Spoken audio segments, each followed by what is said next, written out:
we think that the yuan actually can appreciate because most investors around the world actually have started to sell US dollars and buy other currencies. So we've seen the situation where emerging currencies actually have been bought, and obviously among emerging currencies, the yuan is the leading currency among the Asian and the emerging currencies complex.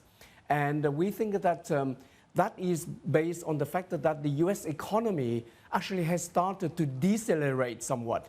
Whereas in the case of China, we have seen a mild acceleration of growth in China based on the Purchasing Managers Index, leading indicators, and other indices.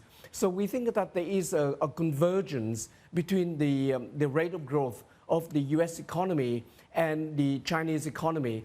And in addition to that, the US Federal Reserve actually has cut interest rates 3 times and also implemented some kind of a mini-me QE program, whereas in the case of China, the rate cut was very small. So in fact, if anything, the interest differential between US and China has favored China against the US. So there are many reasons why we think that the yuan can continue to appreciate against the US dollar.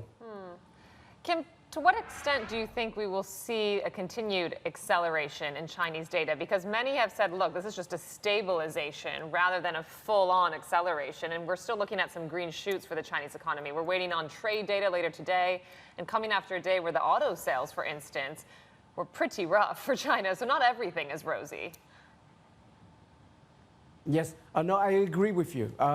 We think that, if anything, the Chinese economy is mildly accelerating from the bottom in the 3rd quarter of last year. So we're not talking about a very big, boost in the domestic economy and big jump in the domestic economy. We're only talking about a mild recovery in the Chinese economy. But what we're talking is the trend, the delta between the Chinese economy and the US economy. That's what we're talking about. Hi, I'm Emily Tan, and thanks for watching CNBC. You can check out more of our videos by clicking on the boxes on the screen, and don't forget to subscribe to the channel for more. Thanks for watching.